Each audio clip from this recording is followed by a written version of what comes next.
Welcome to Accelerated, where we dig deep into practical and tactical advice from some of the best subject matter experts in the tech world. On this episode, I talk with my good friend Gary Stewart about tech entrepreneurship, civil liberties, and a whole lot more. This episode is brought to you by Accelerated Startup. Everything you need to know to make your startup dreams come true, from idea to product to company. Grab it on Amazon, iBooks, or Audible today and be a better founder tomorrow. If you haven't yet, don't forget to hit the subscribe button. And here we go.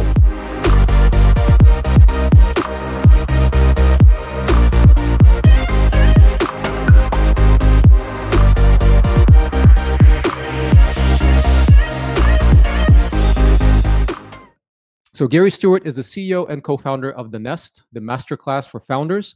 Before founding The Nest, Gary spent over 8 years heading up Telefonica's Wayra accelerator across Spain and then in the UK. At Wayra, he invested in 185 startups that raised $265 million and were valued at more than $1 billion. Gary was also an associate professor at IE, Business School in Madrid. He started his career as a lawyer working in New York and Europe. He then launched his first startup in 2005, which he eventually sold to a publicly listed company.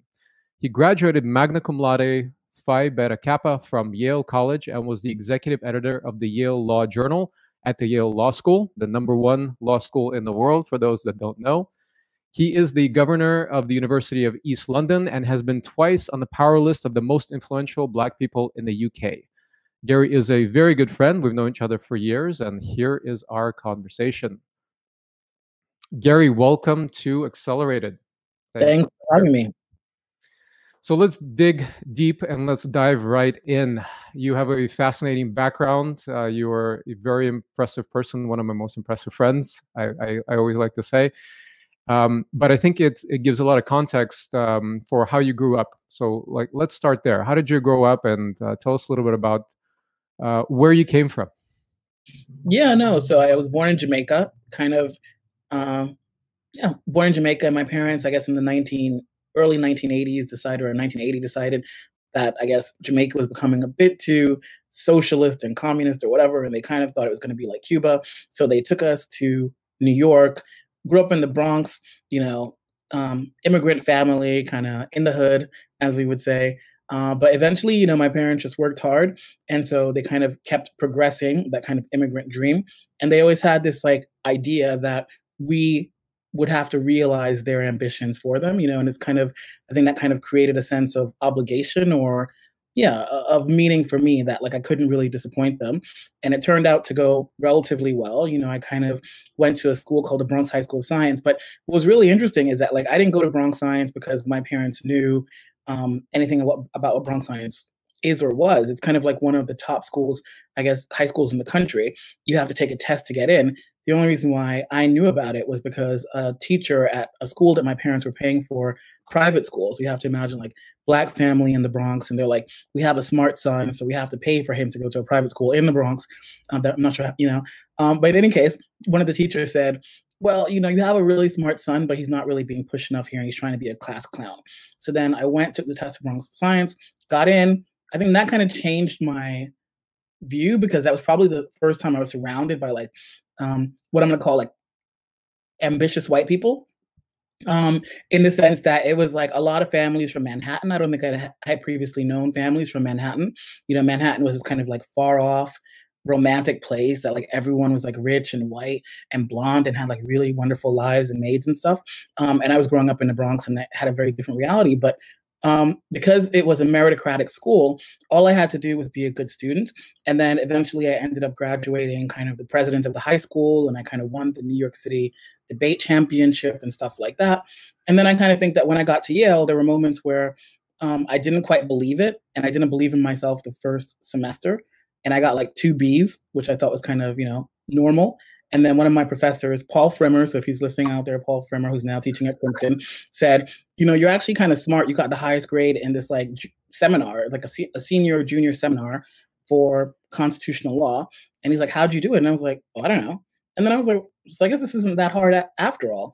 So then I kind of went on to get, I think, only 1 B again for the rest of the 4 years at Yale. And then when I got into Yale Law School, at that point really believed in myself that I could kind of actually do it. But of course, there were always like people like Professor Owen Fisk that said, you know, you're really smart, or you kind of like made me his TA or whatever. And in kind of law school settings, Yale, there are only like about 200 students. So to be chosen as the TA, teaching assistant for one of the top professors kind of was really cool. And yeah, I just had people pushing me. And that was kind of like how I grew up, kind of, as my aunt said, always knowing that I was as good as any, better than many, and inferior to none, even though the images of Blackness that surrounded me, whether in kind of the immediate vicinity of my neighborhood or on television, weren't always the ones that I believed about myself. So you're talking about a lot of kind of a mix of nature and nurture, and this is like the ultimate argument, right? Certainly you had a great upbringing. Your parents obviously were pushing you hard enough and had the bandwidth to do it. Obviously, I'm sure they had a deep educational background, because I think that's like the biggest factor in any study is that your level of education, the biggest predictor is your parents, right? Level of education, which, if we, and I think we'll cover this, but this is also the reason for some of the things that are trying to be corrected, because you have these communities, minorities, especially in America, that haven't had those opportunities for generations. So then it's kind of this compounding effect where you have a much lower chance for some of the minorities, especially Black Americans, to be able to go to college because they don't have that background. No, I think. What are your thoughts on that? No, in my case, it was like, my parents are pretty normal. Like my mother actually graduated from college at the same time as my sister, and my father didn't like finish college, so it was kind of like, but what we had, and it's kind of strange, is my father had like 11 siblings. And so my my eldest aunt, who was about like 25 years older, was a PhD. And so she had gone to Columbia, I guess, in like the 50s or something, and got like a teacher's degree. So, she spoke with like a British accent and all this kind of stuff, because in Jamaica and those places, like you try to replicate, the oppressor. The Western London accent, right? Sorry? The Western London accent. Oh, well, she did like the fancy one. So it was all about kind of like reading and writing properly. And we would go back to Jamaica every year. And I think it was kind of like my family. Like my father would always say that he was the youngest son, so he was meant to stay on the farm and take care of his parents. But like, for whatever reason, my aunt, she kind of was the eldest one, 25 years his elder, and she made sure that all of the siblings that followed her kind of got a good education. So I think that was the one, she was the one that kind of I was inspired by, because it was like I could see that she was able to get a PhD, and go to Columbia in the 50s, and it must have been really, really difficult. And then, like I saw my mother once we got there as well, kind of not happy to just stay in the role that she had been given or whatever. It's kind of like she kind of kept going back to school and studying. And so a lot of my youth was my mother kind of in college. And like I said, she eventually ended up graduating, I think, for her master's with my sister at the same time. And so that's amazing. Yeah, so we were always like being pushed, but it wasn't that they necessarily. So that nurture piece, you got it in your family. Is you had like some role models within your family, and I think that's really important when we talk to tech entrepreneurs. When you and I have been around the world a few times talking to a lot of tech entrepreneurs, and one of the biggest things that I've noticed, I think you might agree, is that they need they need encouragement. They need to see role models that look like them, that are succeeding, right? So in Silicon Valley, it's really easy for people to be bold and say, hey, I can do this, because they see people like them from their background, et cetera, that are succeeding. But even like when I go to Ukraine or other parts of the world, especially, they don't have those role models. There's no millionaire secretaries from IPOs or what have you, or even entrepreneurs that are able to take an idea all the way to a public company. I think if we kind of take that idea towards certain communities, minorities, et cetera, I think the same thing happens. I mean, would you agree with that? Yeah, no, definitely. I mean, I think it happens on both sides. I think from the side of the investors, they call it pattern recognition, this idea that I know what success looks like. And, what I've kind of come to realize is that people just generally, when they're in a small room, like most venture capitalists are, with people that they probably went to school with, or if they didn't go to school with, they could have gone to school with, and that they tend to be kind of like white men from the same backgrounds. When they're in those kind of intimate circles, any sort of discomfort can be enough to disqualify someone. As I've gotten older, I've started to realize that the key to life is to make sure that when those doors are closed, there's someone advocating on your behalf. Because if the doors are closed and no one's actually fighting for you, you're not going to get that plum role, whether it's in a corporate or in a venture capital environment. So I do think that it's not only about kind of the representational aspect of making sure that there are people like that look like you, but people that look like you in decision making position. Because I think that there was something that came out like a couple of weeks ago in the Washington Post saying that of the top 102 VC firms in the US, there were only 7 decision makers that were Black. So then the question is, who do you think is going to end up getting the funding? I mean, everybody is going to be able to relate to someone who looks like them, and people who don't look like them, for whatever reason, get signified as additional risk. And not everyone wants to take an additional risk. Yeah, it's interesting. So we'll come back to all of this, but I wanted to kind of make sure we follow the story arc here, the story arc of Gary. So you got to Yale. You were a pioneer there. You were the first Black Yale Law Journal. Right? What is it called? The Law Review. Yeah, right? Yale Law Journal is that? That's it. Harvard Law Review. Yale Law Journal. Harvard Law Review. I always get them mixed up, but Yale's #1. We know that. So exactly. So how did that come together? I think it was in most of my situations, like, because I'm not a complete asshole, or at least I try not to be, there's usually like somebody that says, hey, he seems like a nice guy, let me help him out. And in law school, that was a woman called Eleanor Brown, Jamaican, Rhodes Scholar, and so she was like, with a thick Jamaican accent, she's like, Gary, this is bullshit. You have to be on the Journal. So all of a sudden, before I knew it, I wasn't even sure I wanted to be on the Law Journal. But then she's like, don't worry, I'm going to make sure that you kind of, and that's goes back to what we just said, right? Which is that there was somebody who knew how the game was played, who then said, I think that you're really good and you should put your name forward. And I was like, I'm not really sure about that, let's see. And then she's like, don't worry, leave it to me. And so she took care of it. And then all of a sudden, when they did the election, I mean, I'm sure I must have played some role in it, but I was just like, you sound like the luckiest guy in the world. Well, the thing was, like, I usually think as long as you're nice to everybody, people are willing to try and help you out. So Eleanor, she helped me out. She was like, she was a Rhodes Scholar. She knew how the game was played. She just kind of made sure that she had conversations and then told me how to position myself. And so probably a lot of the written and unwritten rules of how that whole process worked, I learned from her. And then all of a sudden, before I knew it, I was executive editor of the Yale Law Journal. When, I think in my year, I was the only student, or maybe one of 2 or 3, I can't remember, Black students to even get on Law Journal. And I'm not going to brag, but I got on twice because I wrote an article so I can get on that way. And then I also passed the test. So it was kind of like, I got onto Law Journal, but then that didn't mean that I knew anything about like what it actually meant. I just knew it was like some brass ring that I was supposed to possess. And then someone else had to say, actually, this is what you're supposed to do with it. Eleanor also told me, like, you're supposed to go for clerkships. And I was like, I'm not sure I want to do that.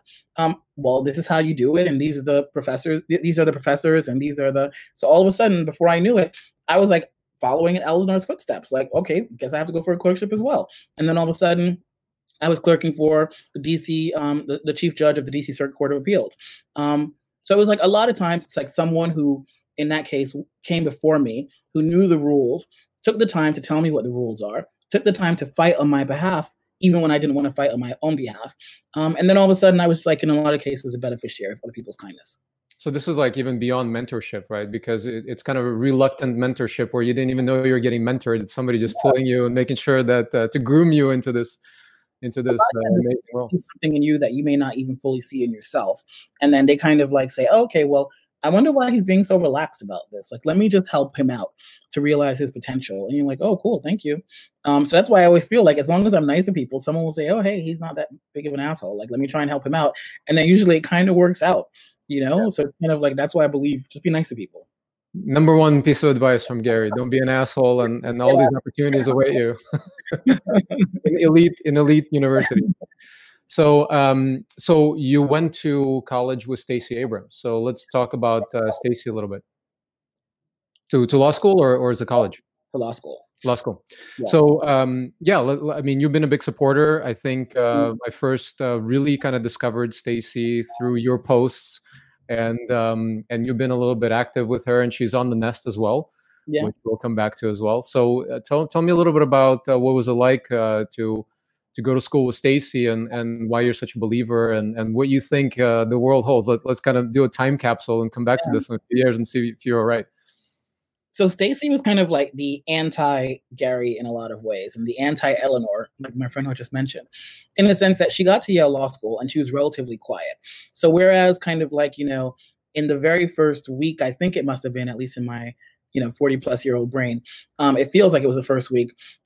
Professor Fisk, like, did Socratic method. I hadn't quite read all of the material, but like I just assumed that he wouldn't pick on me in class.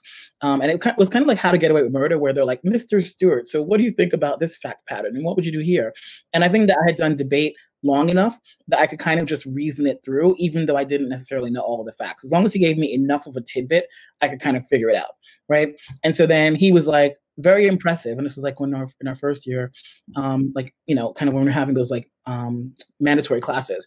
And then at the end, Stacey came up to me and said, "You're really smart. We should be friends." So that was how Stacey and I became friends, because she thought I was smart because I answered the questions properly in one of these classes. And then what happened is we just started hanging out, and it was like, just like, she was kind of very introspective. She is very introspective. And so she didn't really kind of like try to make a big name for herself at law school. So there were some people, Cory Booker was in class with us, and there were like a whole bunch of other people. He was like a year or two ahead, who you could tell that they were trying to be politicians, that they were kind of like actively working in local democratic politics in New Haven and Connecticut and blah, they had blah, a plan from those days, yeah. And they were always kind of like, what's what I'm looking for? Not Teflon, but kind of, they never kind of showed who they really were. I'm not trying to be. They were politicians from day one, huh? They were politicians at law school. So you could see, like, they were like, "Hey, how's it going?" and smiling and happy and stuff like that. Stacey was a bit more real. And we would just like hang out in her flat, like when we weren't, apartment, when we weren't kind of like when we were in classes. And we would do stuff like, she would teach me how to sing because she said I sang from the throat or something. No, from my nose, and I had to get it down. So it would just be like normal stuff. And then all of a sudden, one day we were going to do moot court together. And so we did moot court, like a kind of Black moot court competition. And so we won that. And yeah, we just became friends. And so we just hung out. And she says that she came to my house and she met my parents. I can't remember that. We probably, like, one vacation when she didn't go back home, she might have come over to my parents' house or whatever. So that was cool. And it's like, I think that what I took from it, though, was that even though she was kind of like not trying to be what we called in law school the gunner, people always knew that she was really smart. And then I always knew that she had like a plan, because I think that one of these sessions where we were like singing or whatever the case may have been, like, people, that's not what we did at law school all the time, but sometimes, then there was a little law studying in between the singing sessions, right? I mean, yeah, I did something between studying. Then she kind of told me what her long-term plan was. And so even though I think at that point I must have been like maybe 23, 22, whatever it might have been, and she might have been a year older than me. I think she is. She had a plan as to how she was eventually going to, go all the way in politics. And it was impressive because she had mapped it out. I mean, she's mentioned it in a few interviews. I don't know if it's on an Excel or whatever it is, but like literally she had it mapped out since she was like in her 20s, what she wanted to do and how she was going to get there. And so when she came to visit me in London, like, must have been a year ago, a little bit more than a year ago, I was like, it's really amazing that like you had that plan and you kind of stuck with it, because whereas other people went and got tempted by going to big law firms to make a lot of money or to, I don't know, do something else, Stacey always knew what she wanted to do. And it was always to go into politics and to try and go all the way to the top. And so I think, cool. Well, let's see. I think within the next few weeks we'll find out if she got picked by Biden. Yeah. Step up. Might be a little early. Maybe this time around. Maybe in next cycle. But very impressive lady. Very, very impressive. So, on the same token, on impressive ladies, I talked to you off camera a little bit before we hit record. With everything going on right now, right, with the Black Lives Matters movement and everybody kind of having this awakening, now looking at the numbers, it's like the biggest civil unrest in U.S. history, bigger than the civil liberties movement, civil rights movement in the late 60s. Part of it, I think, is social media, and there's just a lot more activity and all of that. Things just kind of move a lot faster these days. But one of the things that was going around is that I noticed, and I'll share my opinion and please share yours. There was a video of Candace Owens going around. And I think most people before this had no idea who she was. Admittedly, I had very little idea. I've heard of her before, and I follow politics pretty closely. heard of her a little bit. And then I see a lot of people posting this to just kind of confirm, people that are meaning well, but they're really confirming their bias. And they're like, oh, well, this, what she was saying is that, that Floyd was a bad guy and that's all these things, and just really kind of playing this whole line.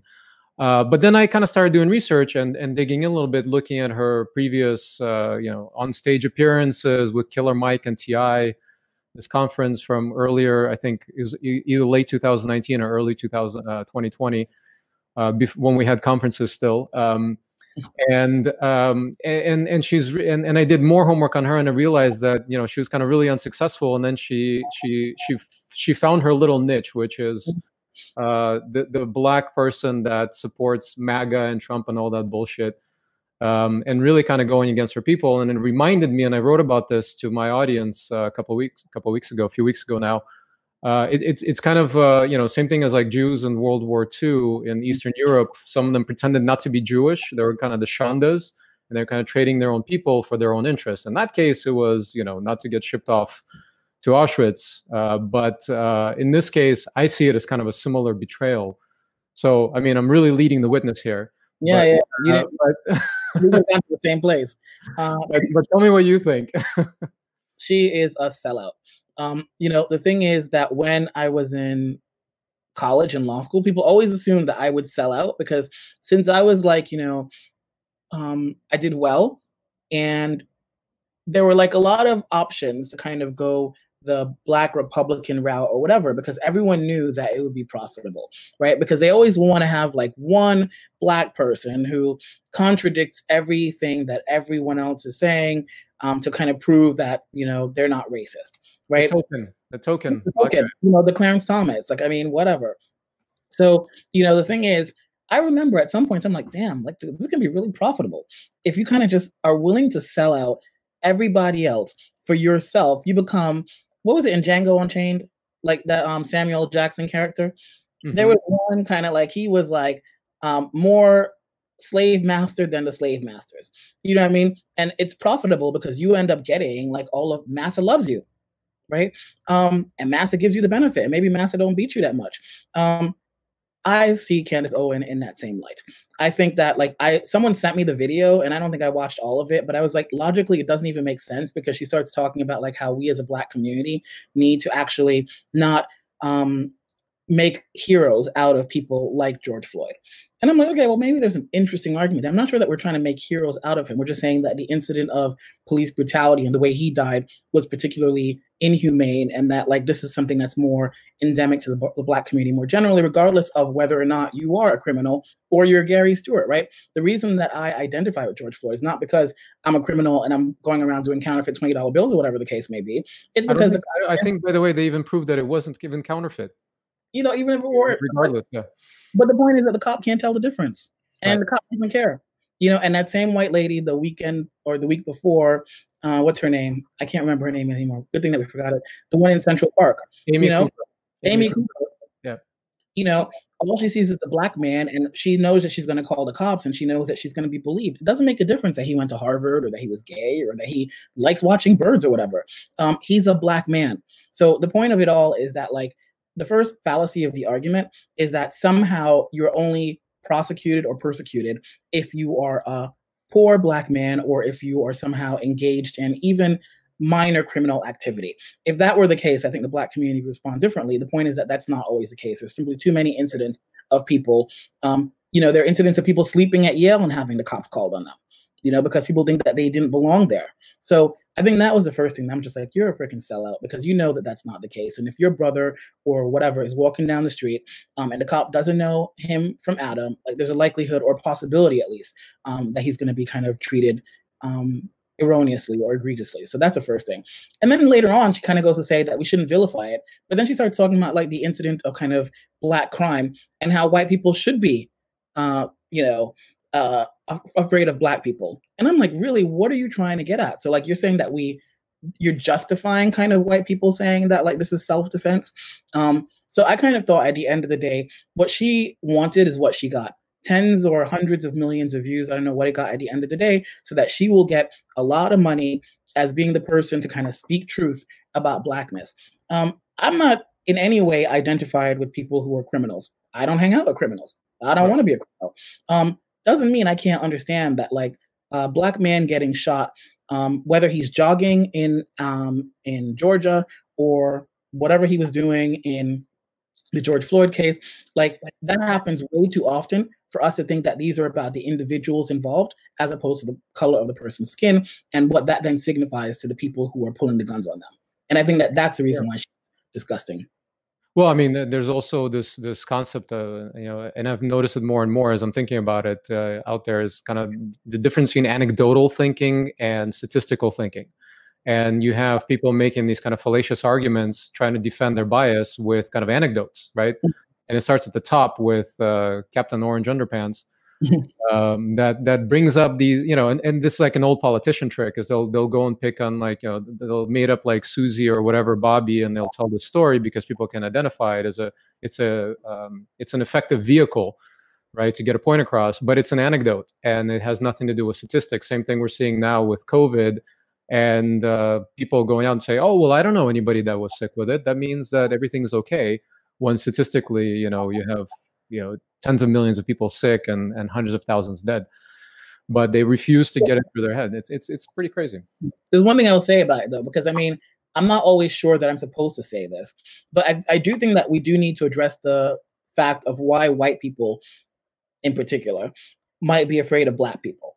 You know what I mean? Because the thing is, like, when I read a lot of this stuff about, like, all of these incidents, and then you read the comment section, you realize, whether it's in the US or in the UK, a lot of white people are like, well, we should be justified in feeling afraid of black people.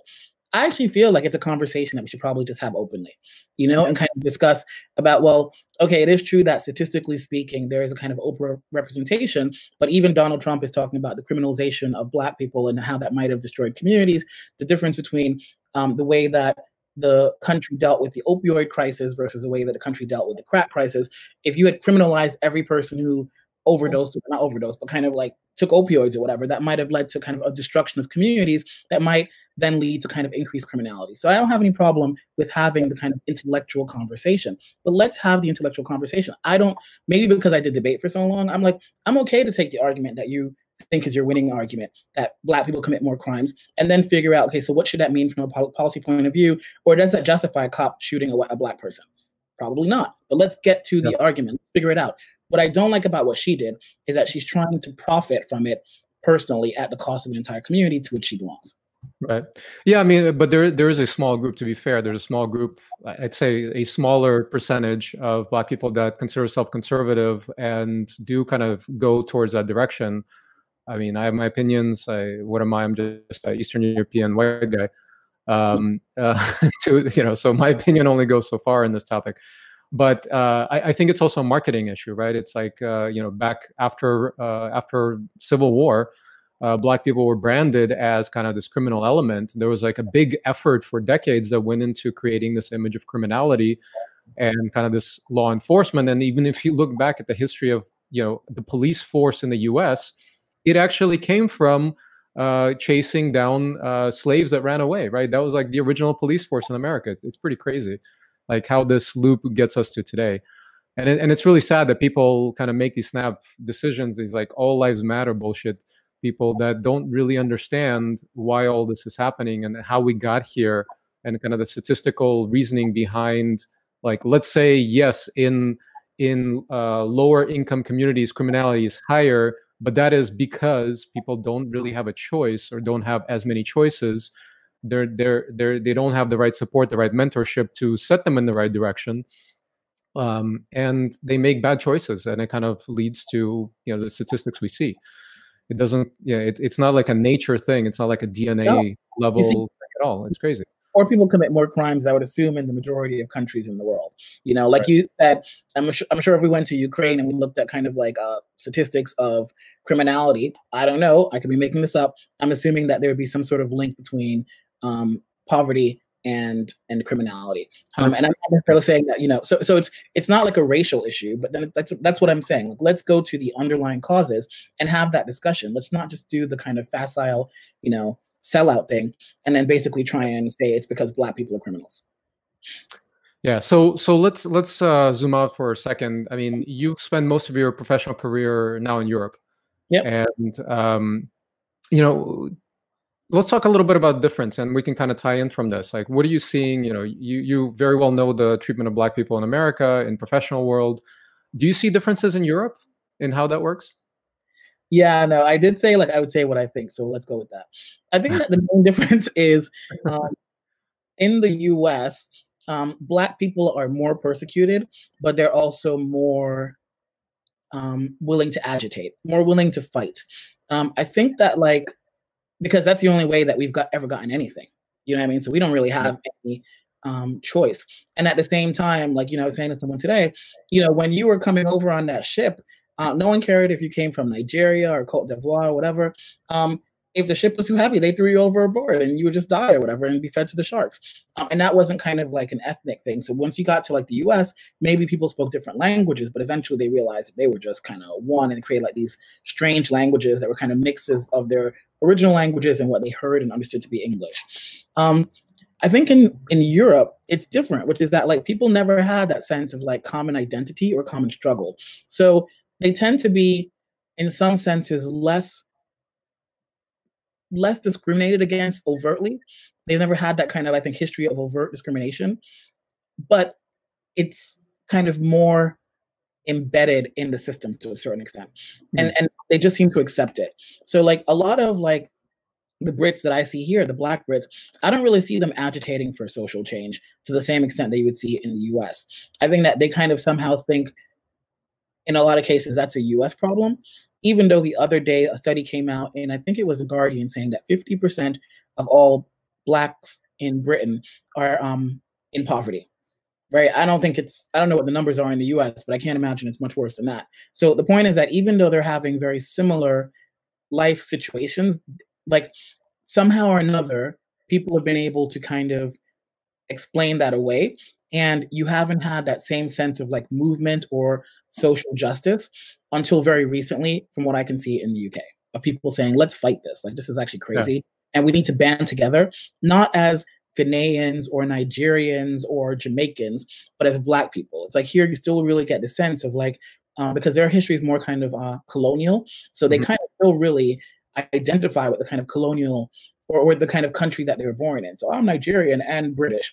And I think that kind of dissipates a little bit this notion of actually you're Black and you should be fighting a common cause. So that and then I think what that means then is that like there's not actually that much that changes for Black people in Britain or in these other countries. And then the other thing is the numerical one, that in the UK, Blacks are only about 3% of the population. I don't know what it would be in France, but you can kind of forget about them if you want to, if you're a politician.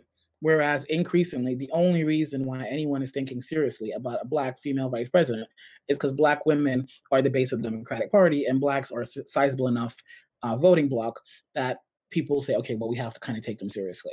It's not necessarily the case that you have to take Black populations seriously in most of Europe because they're not relevant from a kind of voting bloc point of view.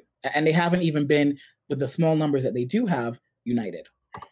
Yeah, I think in France the Black population is probably higher than UK, but it's probably it's post-colonial, right? It's more like more recent generation immigrants that come from probably North Africa primarily, North and West Africa, I would guess. And they've been taught that they should be French first and African second. So like they just kind of all yeah. I mean, kind of the same thing people say in US. We're all Americans first, but we have 12% of the population that's Black that is kind of reluctant. Originally not by choice. But it's interesting that there's a big difference. Yeah, I see it. That's an interesting angle that in America, people say that Black people are not a monolith, but in reality, Black people are treated as like one group, let's say more or less. Whereas even like Caribbean versus African versus South American, it's kind of all seen, all these people are seen as one group. Whereas it's interesting in Europe, it's more of like an identity, a national identity for different regions and different countries. That's interesting. So, and then, so do you see the same thing, like kind of on the same vein? We talked a little bit about, it's not exactly like overt racism in technology, but there's definitely kind of exclusion or definitely not enough representation of minorities. Although we have, in Silicon Valley, it's heavily immigrant population. You have a lot of Asians, Chinese, Indians, Eastern Europeans. You have a big mix. But, I was surprised to see, when I'm going to conferences, I see representation. I see a lot of countries, a lot of regions that send representatives, and they're actively trying to build bridges between, let's say, Europe and Silicon Valley, or Southeast Asia and Silicon Valley, in some cases, South America, but very little connection with Africa. And it's like such a huge market. And I think it's going to be a leapfrog market. In a decade, Africa is going to be a completely different opportunity.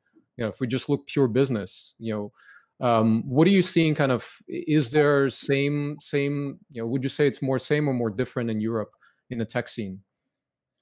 Yeah, no, the one thing you said about Africa that someone said to me, and I haven't verified it, so it could be complete BS, but whatever, throw it out there.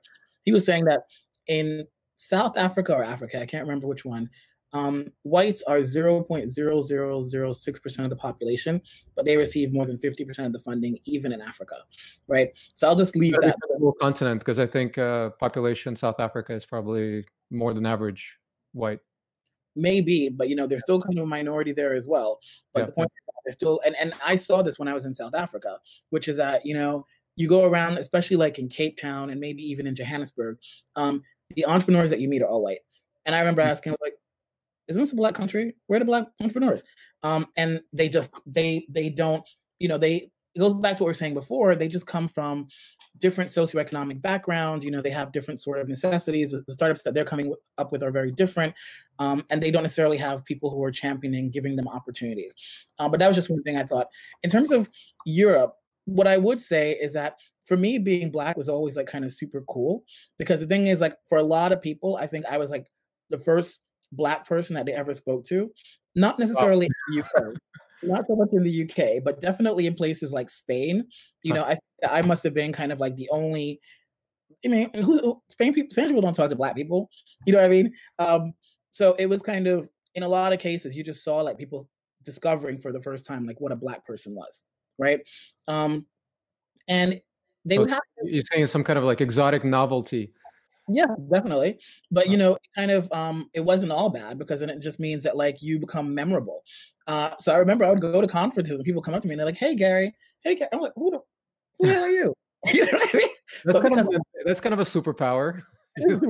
I was the only black person there for them to kind of even know. So it was like, oh, that's the black guy. That's Gary, So yeah, I would say that kind of that's the pro of it. I think the con of it is that, like, I don't know that you always feel 100% included in the situations, especially being a black gay guy. It's kind of like, I feel like a lot of the parties, and I hope this doesn't sound crazy, were about kind of nerdy white guys or Asians hooking up with the few women that were there. Like, by the time you got to kind of the social element of it, and I didn't really fit into that whole scene. You know what I mean? Right.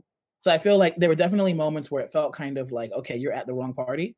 Not that people ever said anything kind of overt, but you just kind of started to kind of notice the cues.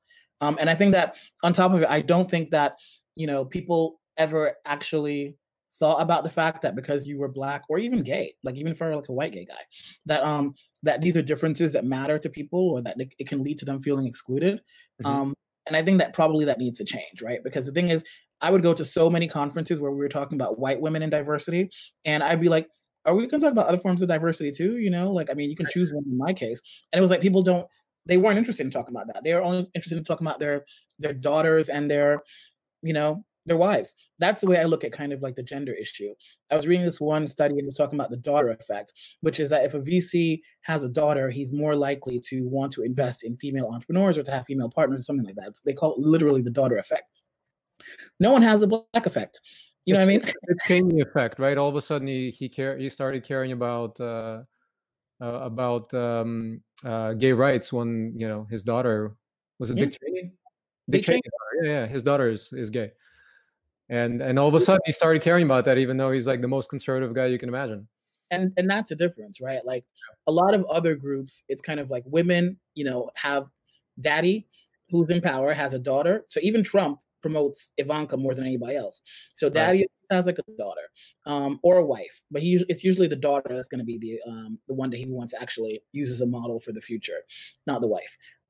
Some people now have gay people, which is why the gay rights movement was all about coming out of the closet, so that people would realize that like gays aren't freaks and pedophiles. It's your son or your daughter.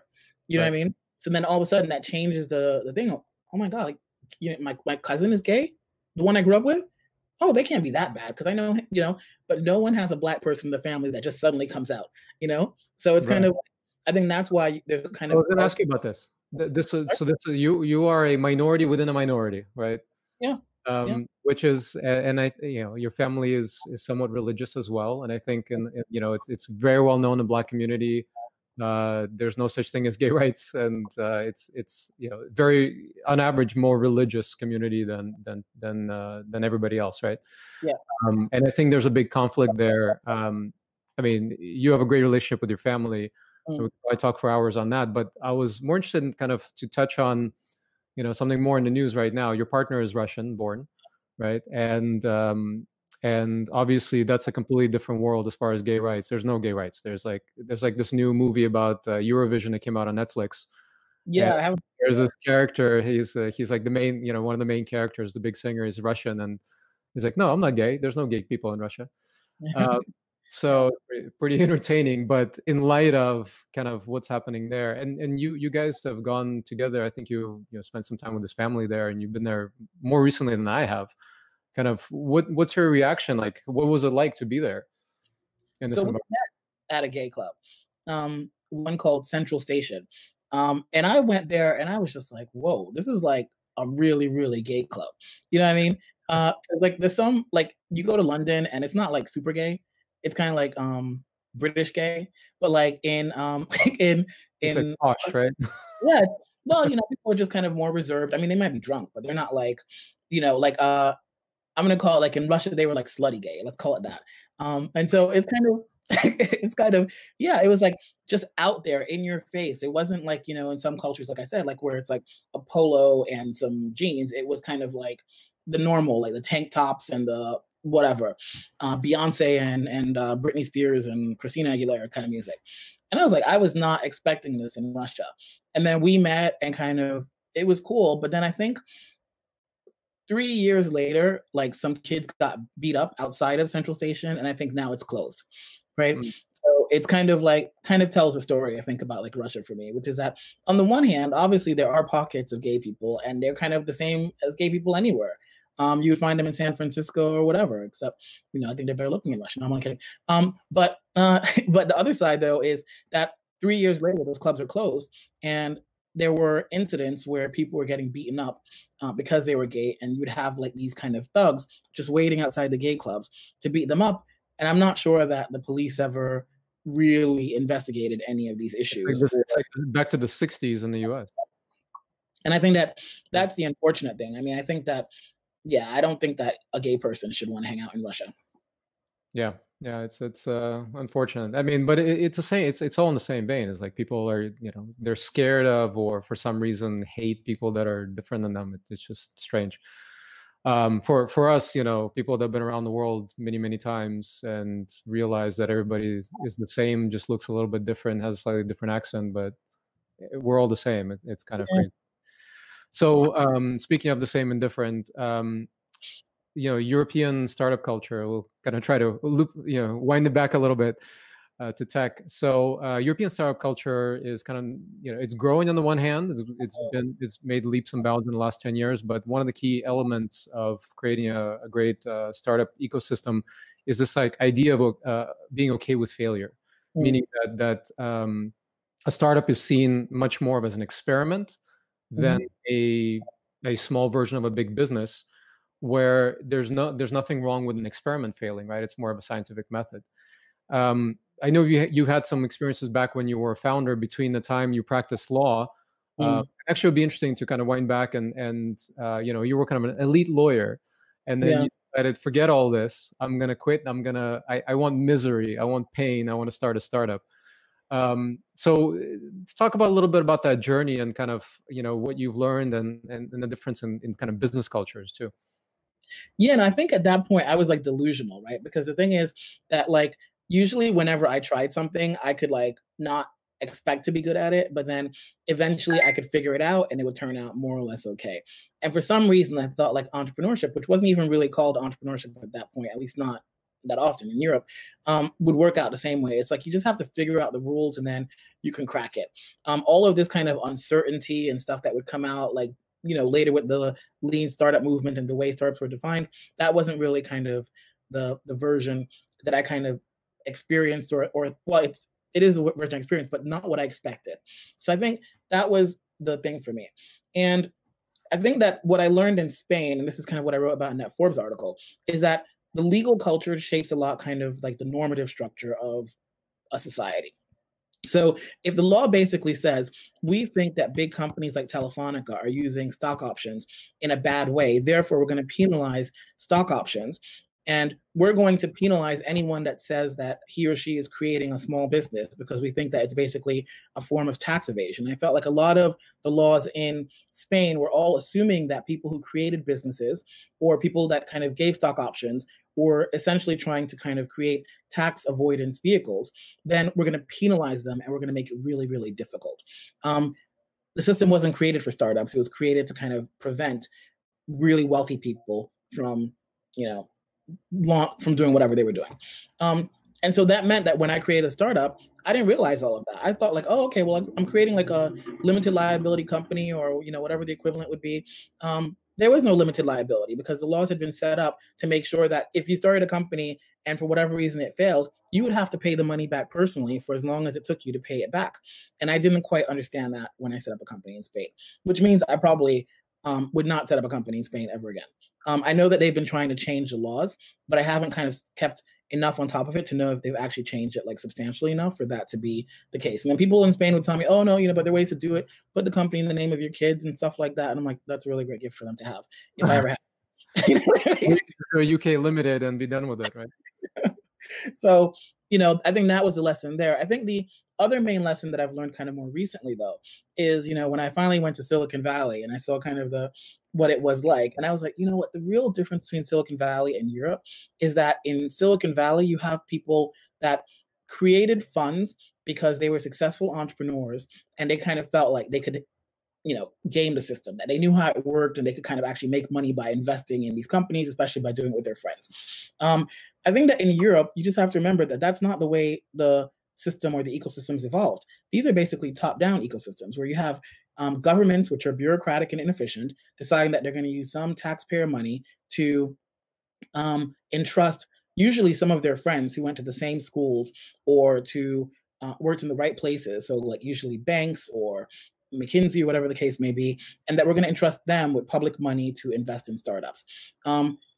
I think what you miss there is a kind of fundamental element, which is like people who've been there and done that actually helping people who want to get there and do it, right? So I always say, like now when I'm pitching the Nest, because it's really kind of the fundamental belief behind the Nest, if Serena Williams offered to teach me tennis, I'd be like, thank you so much. Roger Federer can do the second hour. That would be amazing. I would learn so much.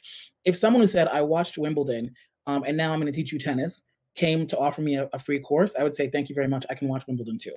So I think that that's a difference. Like in Europe, there are too many people who watched Wimbledon and now think that they are masters of tennis, or in this case, entrepreneurship. And there are not enough people who've been there and done that and share their lessons. And I think that one of the other things I've seen in Europe as well is there's not kind of the same generosity. And I know some Europeans are going to hate me for it, but whatever. There's not the same generosity, which is that like people saying, hey, you know, I don't know you, but I'm going to help you out. Like I remember when I went to Silicon Valley the first time and I met Steve Blank, and then I just like emailed him and I said, hey, this is my business plan. He like literally responded and said, okay, this is what I think. And then I asked him, would you be willing to do a video? And he's like, yeah, I'll do a video. Like that was it. I think that like in Europe, it is a system that's based more on hierarchy. It's not quite this like meritocratic, democratic ideal. So I think that people don't tend to be as open to helping other people as I think that they should be.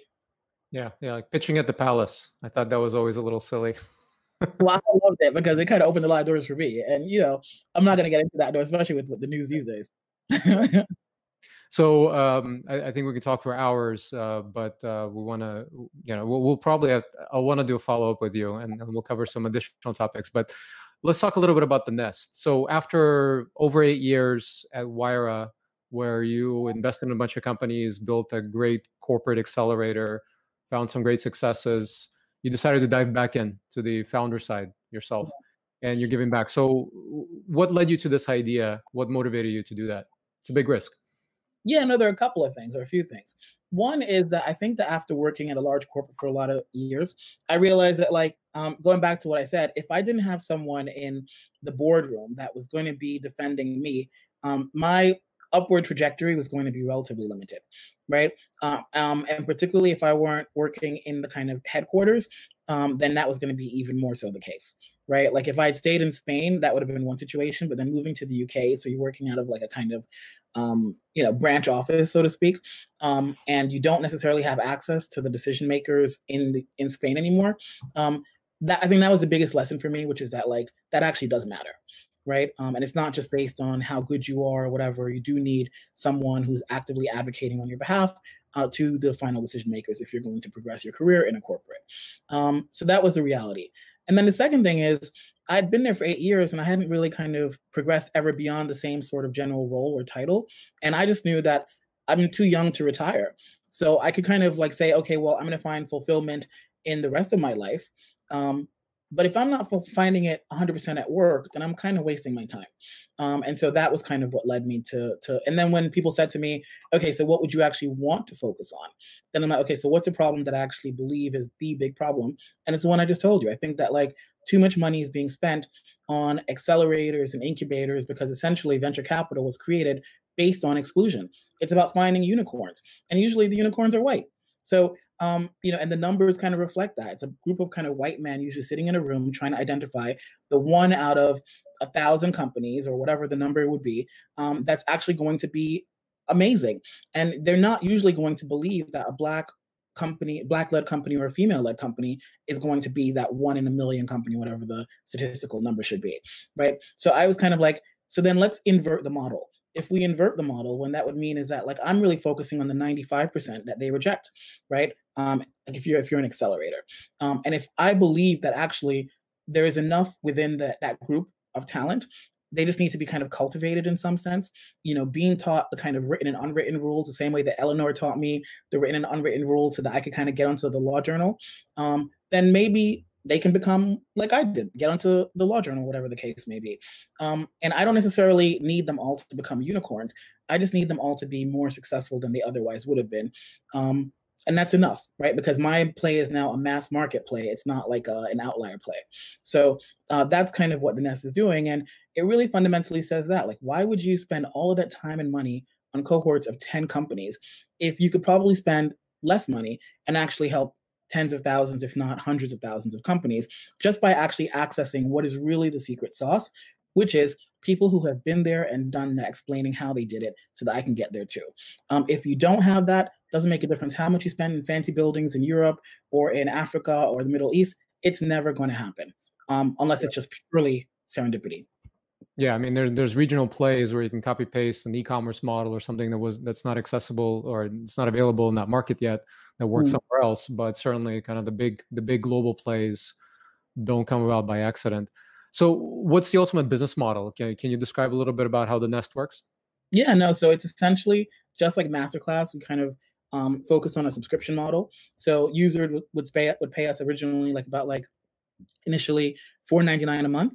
And then by the time we get to 2021, then we up that to $9.99 a month. So kind of at the beginning, there's a discounted fee, but then eventually it goes to $9.99. And for that, they access this like amazing library of entrepreneurs saying how they've done it, segmented into different types of entrepreneurs, not just by kind of race, gender, but also kind of just by vertical, and then also by stage, so that you can then kind of create playlists about the people that you want to see and hear from, telling you how they did it in ways that are relevant to you. And so that's kind of like my favorite part of the Nest is the idea of creating playlists, which is that, I don't always want to hear one person speak for an hour, even though we're doing this podcast for an hour. So I hope they stuck around. But sometimes I only want to hear snippets, and I want those snippets to be kind of broken down, and I can pick and choose and hear snippets from 10 people as opposed to hearing one person speak for the whole time. So that's our business model. And then the other thing that we're doing is if you actually want to do a deeper dive into it, then it's not just like watching it passively. You can then say, okay, well, how does this apply to my particular case? And we can match you with an expert for a reasonable fee who can then kind of delve a little bit deeper into that topic in the context of your particular startup. Got it. So then actual kind of consulting model built into it. Yeah. That's fantastic. Well, Gary, it's wonderful to talk to you as always. I really enjoy it. Better when we do it over dinner. But yeah, I'm trying to get all the light on because I'm realizing the sun is finally gone. The sun has set on you in the background while we're talking. So for our audience here, so Gary Stewart, once again, is the CEO and co-founder of The Nest, an innovative new educational platform for entrepreneurs, currently in private beta. He joined us from London, where the sun set while we were recording. Gary, thank you very much for joining us today. I'm excited to record a lesson for The Nest later this week. Of course. And thank you, everybody, for checking out this episode of Accelerated. Hit the subscribe button, leave us a 5-star rating, and tell your friends. If you'd like to connect, reach out to me at golem.net, and you can sign up for an exclusive beta access to The Nest on iOS or Android at nestforfounders.com. Once again, that's nestforfounders.com. That will be in show notes. Gary, thank you very much for being on the show.